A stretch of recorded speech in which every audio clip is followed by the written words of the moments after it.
Most people who watched the 2026 Michael Jackson biopic walked out of the theater with tears in their eyes. Not just because of the music, not just because of the dancing, but because something happened on that screen that felt almost impossible. A young man had somehow reached across time and brought back someone the whole world had loved and lost. Critics called it breathtaking. Audiences called it miraculous. And the person at the center of all of it, the man who made it happen, was someone most of the world had never heard of before. His name is Jaafar Jackson. He is Michael Jackson's nephew. And the story of how he prepared for that role, what he sacrificed, what he carried in silence for years, and who he truly is behind the fame, is one of the most remarkable and deeply human stories you will ever hear. Today we are going to tell you all of it. The parts the headlines missed, the parts he kept hidden, and the truth about the man beneath the legend. Before we go any further, if stories like this one matter to you, please take a moment right now to subscribe and turn on notifications. We share these kinds of deep, thoughtful stories about the people behind the famous names, the real stories, not just the headlines, and we would love for you to be part of this community. Now let us begin. Jaafar Jeremiah Jackson came into the world on July 25th, 1996, in Los Angeles, California. He was born into one of the most famous families in the history of entertainment, but his childhood home was not a concert hall or a television studio. It was a grand estate in Encino, California, called Havenhurst. The Jackson family had lived there since 1971, and for a small boy growing up in those halls, it was the entire world. There was a private movie theater inside the house. There were 5 bedrooms and 7 bathrooms. There was a koi pond and a swimming pool and little shops inside the property designed to look like a candy store and an ice cream parlor. For young Jaafar, Havenhurst was magical. Every corner held some memory, some story, some piece of the extraordinary history his family had made. What made Havenhurst different from any other house was who had walked those halls before him. His uncle Michael had practiced his dance moves in those very rooms as a teenager. The same rooms where little Jaafar now ran and played had once heard the footsteps of someone who would become the most famous entertainer in the history of the world. Growing up in that environment gives a child something very specific, a connection to greatness that is also deeply personal. This was not just history to Jaafar, it was family. These were his people. His father is Jermaine Jackson, one of the original members of the Jackson 5, the group that launched Michael Jackson into the world. Growing up with Jermaine as his father meant that music was never something distant or abstract. It was at the breakfast table. It was in the conversations before bedtime. It was in the way his father carried himself through every room. Jermaine was not just a famous singer. To Jaafar, he was the first example of what it meant to be disciplined, dedicated, and serious about your craft. And those lessons, absorbed quietly over years of watching and listening, became the foundation that Jaafar would eventually build everything else upon. Now, here's something that almost nobody knew about Hayvenhurst when Jaafar was 13 years old. In early 2010, the peaceful estate suddenly found itself at the center of a surprising and rarely discussed situation. Young Jaafar, at 13, had purchased a stun gun online. He and some of the other children living in the house at the time, including Michael's own children, had been curiously playing with the device for several days before the adults found out. When they did, the Los Angeles Department of Children and Family Services became involved. Social workers arrived at the property. Interviews were conducted. For a 13-year-old boy growing up in one of the most famous families on the planet, it was a startling chapter. A perfectly ordinary childhood mistake made inside a very extraordinary setting. The kind of moment that reminds you that even children raised in famous families are still just children, curious and impulsive, and learning the boundaries of the world the same way every other child does. That mixture of the extraordinary and the ordinary is really what Jaafar's entire childhood was.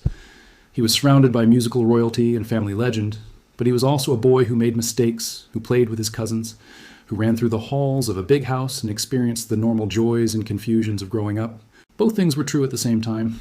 Years passed. Jaafar grew up. He began making his own music, releasing songs and working quietly at his craft without drawing attention to himself. He was not the kind of young man who leaned on the Jackson name to open doors. He wanted to do things on his own terms, to earn his place through his own effort. This is something people who know him well mention again and again. He is genuinely humble. Not performing humility for cameras, but actually deeply quietly humble in the way that comes from being raised with real values, by people who understood that fame was not the same thing as character. Then came 2020, and everything began to change. A producer named Graham King reached out to Jaafar about something that would have made most people immediately call their family to share the news. He was being considered for the role of Michael Jackson in a major Hollywood biopic, the biggest biographical film about the most famous entertainer in history. And what did Jaafar do? He told almost no one. For nearly a full year, he carried that secret entirely by himself. He went through auditions alone. He worked through his self-doubt alone. He did not tell his parents. He did not tell his siblings. He sat with the weight of this possibility in silence because he was not yet certain it was real, and he did not want to create excitement that might not come to anything. Think about what that says about who he is. Most people in that situation, even people with far less reason to feel confident, would immediately share the news with the people they love. Jaafar chose to protect his family from the emotional roller coaster of uncertainty. He waited until he was sure. And when he finally told them, when the role was confirmed and the secret was out, the reaction from his family was something none of them will ever forget. His mother Alejandra saw footage of him in character for the first time and struggled to speak. She stood looking at the screen, trying to reconcile the powerful, transformed performer she was watching with the child she had raised. Tears came down her face, not because she was sad, but because something she had not expected had happened. She was watching her son become something extraordinary. His grandmother, Catherine, the matriarch of the entire Jackson family, the woman who had raised Michael from a baby, who had watched her son become the most famous person on the planet, and then lived through his death, watched the footage of Jaafar in character with trembling hands. Those who were present say tears ran down her face as she saw her grandson carry the spirit of the son she had lost. She said simply and quietly that she saw Michael in him, not as a comparison, not as a performance note, but as a recognition, as if something she had missed for years had briefly come back to her in the face of her grandson. Jackie Jackson reportedly broke down on a phone call after seeing the footage. He said through his tears that Jaafar had not just played Michael on that screen, he had become him. These were not polite family compliments. These were the raw, unguarded reactions of people who had known the real Michael, who had sat beside him at dinner tables, who had shared childhood bedrooms with him, who had watched him struggle and triumph and suffer and create.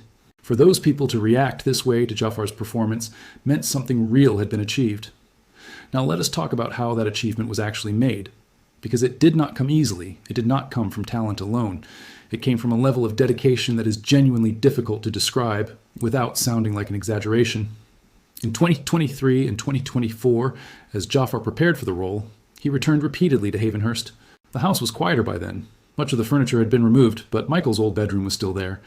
And on many nights, Jaafar chose to sleep on the bare wooden floor of that room. No mattress, no soft pillow, just the cold surface of the floor and the walls that had once surrounded his uncle as a young man. He was not doing this to show anyone how dedicated he was. He was doing it because he wanted to feel something true. He wanted to understand the discipline, the solitude, and the inner life of a person who had given everything to his craft from the time he was barely old enough to stand on a stage. During the days, his training was relentless. He would rehearse for hours in those same rooms, watching old footage of Michael, listening to recordings, studying not just the movements and the voice, but the feeling behind them. The emotional truth of who Michael Jackson was as a human being, not just as a performer. There were afternoons when he danced until his feet were raw and sore. He would push through the pain and keep going because stopping felt like a betrayal of what he was trying to honor. His father, Jermaine, was a steady presence through all of it. There were long conversations late at night when Jermaine would remind his son that the goal was not to copy Michael, but to be truthful to his spirit. That distinction mattered enormously. Copying is surface. Truth is depth. Jermaine had known Michael his entire life. He understood the difference, and he kept pointing his son toward the deeper thing. Through all of this preparation, through all the physical exhaustion and the emotional weight and the quiet, lonely nights on the floor of his uncle's old room, there was one person who remained consistently beside Jaafar, and very few people in the world knew she existed at all. Her name is Maddie Simpson, and their love story is one of the most genuinely beautiful things about Jaafar Jackson's life. They met as teenagers in Los Angeles in 2016, two young people connected by a shared love of music and a desire to build something real in a world that often rewards flash over substance. What began as a young friendship became something much deeper over the years. By June of 2016, they were officially together. Just a month later, Maddie made their relationship public on her social media with a simple, heartfelt post. For Jaafar, who has always been intensely private, this was a rare moment of openness. Maddie is a singer and songwriter herself. She was influenced by artists like Whitney Houston, Aretha Franklin, and Mariah Carey, and her voice carries the kind of warmth and emotional depth that speaks to someone who feels music genuinely rather than performing it for effect. She released her debut single in 2018 and continued building her own career quietly while standing beside Jaafar as he built his. When Jaafar was cast as Michael Jackson and the pressure of the entire world began to land on his shoulders, Maddie did not step back. She stepped closer. She has spoken publicly, in her quiet way, about watching Jaafar go through what she described as a spiritual journey of becoming Michael. She said she had always thought she understood hard work until she watched him prepare for this role. The dedication he brought to it changed how she understood the word. Their relationship stayed almost entirely out of the public eye throughout the entire preparation period. Jaafar almost never posts personal photographs. His public presence is professional rather than personal. Maddie would occasionally share a quiet tribute, a simple acknowledgement of their anniversary, a gentle expression of love without fanfare. It is the kind of relationship that does not need an audience to feel real.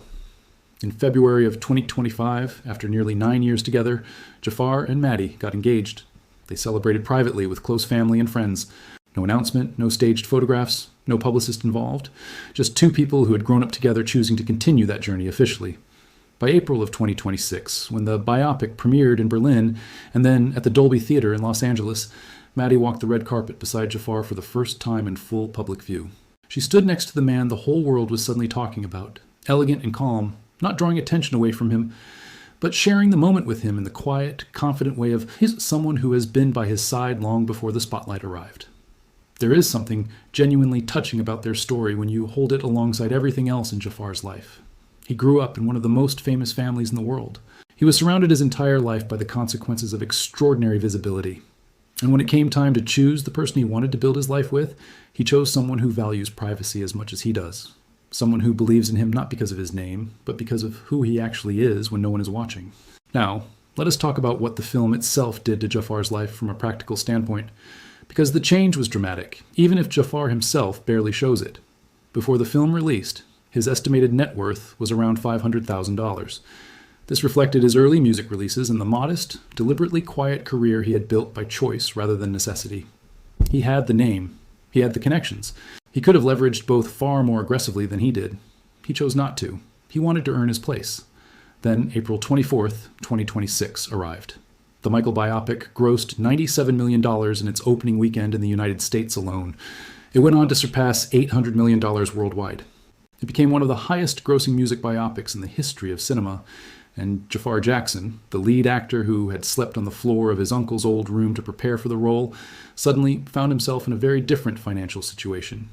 Industry estimates suggest his net worth climbed into the range of $2 to $5 million following the film's success, possibly higher, depending on the specific terms of his agreements. What he did with that change is what matters. He did not buy a mansion in Beverly Hills. He did not post photographs of luxury cars or private jets or expensive vacations. He continued living in a quiet, private home in the Los Angeles area. He continued driving practical vehicles without drawing attention to them. He continued spending time at Havenhurst when he needed inspiration or peace. Those close to him say he contributed quietly to initiatives supporting young musicians and performing arts programs for underprivileged youth, continuing in his own way the philanthropic spirit that his uncle Michael had carried throughout his life. These contributions were not announced. They were simply done. There's one more dimension to who Jaafar Jackson is that deserves real attention, and it is the most private part of all. Jaafar was raised in a Muslim household. Faith has always been a quiet but genuine part of his life.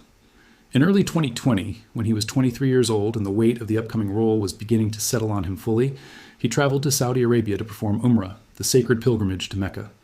This is one of the most meaningful spiritual experiences in the Islamic faith. For Jaafar, at that particular moment in his life, surrounded by uncertainty and pressure and the enormous responsibility of what lay ahead, it was a journey towards stillness and grounding. He walked those ancient paths, not as a celebrity seeking attention, but as a young man seeking peace. This side of him, the spiritual, introspective, quietly faithful man, is almost never discussed in coverage of his career. But it explains something important about the strength he carries. Where does a person find the steadiness to sleep on a cold floor for months, to push through physical exhaustion, to carry a family's grief and legacy and hope on his back, and still remain gentle and humble and kind? It comes from somewhere. And for Jaafar, that somewhere is deeply internal, deeply personal, and deeply rooted in his faith. He has spoken in interviews about the self-doubt that visited him throughout the preparation period. He has said there were many nights when he genuinely questioned whether he was worthy of the role. He would ask himself how anyone steps into the shoes of the greatest entertainer who ever lived. And the fear was not abstract. It was specific and real. The fear of disappointing his grandmother, the fear of failing the fans who had loved Michael their entire lives, the fear of falling short of someone whose talent was genuinely extraordinary. Those fears did not paralyze him, but they were present. And the fact that he kept going anyway, that he kept lying on that cold floor and rehearsing until his feet hurt and studying that footage until he had absorbed every nuance, says something profound about the character beneath the performance. One relative told him after a private screening of the film, "You did not just play Michael, you carried him." Those words, meant as the highest possible praise, also carried the full weight of what had been asked of him. And Jaafar received them with the same quiet dignity he brings to everything else, Today, Jaafar Jackson stands at the beginning of something. The biopic opened a door that no other door in his career could have opened. Directors are reaching out, producers are in conversation, scripts are being read. The world that spent years not knowing his name is now watching him very carefully. And what they are seeing is not someone transformed by sudden fame into something unrecognizable. They are seeing the same person he has always been. A man who values substance over spectacle, who values privacy over performance, who values being truthful over being dazzling, who values his family, his faith, his relationship, and his craft over everything the entertainment industry usually rewards people for chasing. He grew up in the shadow of a man who was, in many ways, the most visible human being who ever lived, and he watched what that visibility cost. He watched it from childhood. He felt it as family. He understood it not as a fan looking in from the outside, but as someone who was inside, who saw the private person behind the public image, who knew the difference between who Michael Jackson was and who the world decided to say he was. That understanding shapes Jaafar in ways that go very deep. He does not want visibility for its own sake. He wants to do work that means something. He wants to honor his uncle not with noise, but with truth. And when he lay down on that cold wooden floor in Michael's old room in the dark of the Havenhurst house and stared at the ceiling and breathed in the same air that had once surrounded a boy who would change the world, that is exactly what he was reaching for. Not fame, not money, not recognition, truth. The boy who grew up running through those magical halls is now a man. He has taken something given to him by birth, a name and a legacy and a family, and he has added to it something that belongs entirely to himself. Dedication, humility, patience, love, and the courage to carry something enormous without letting it crush what is most real about who he is. His story is not finished. It has barely started. But what he has already done, the preparation, the sacrifice, the performance, and the way he has handled everything that came after it, tells you everything you need to know about what the next chapter is going to look like. It is going to look like him. Quiet, purposeful, deeply felt, and completely his own.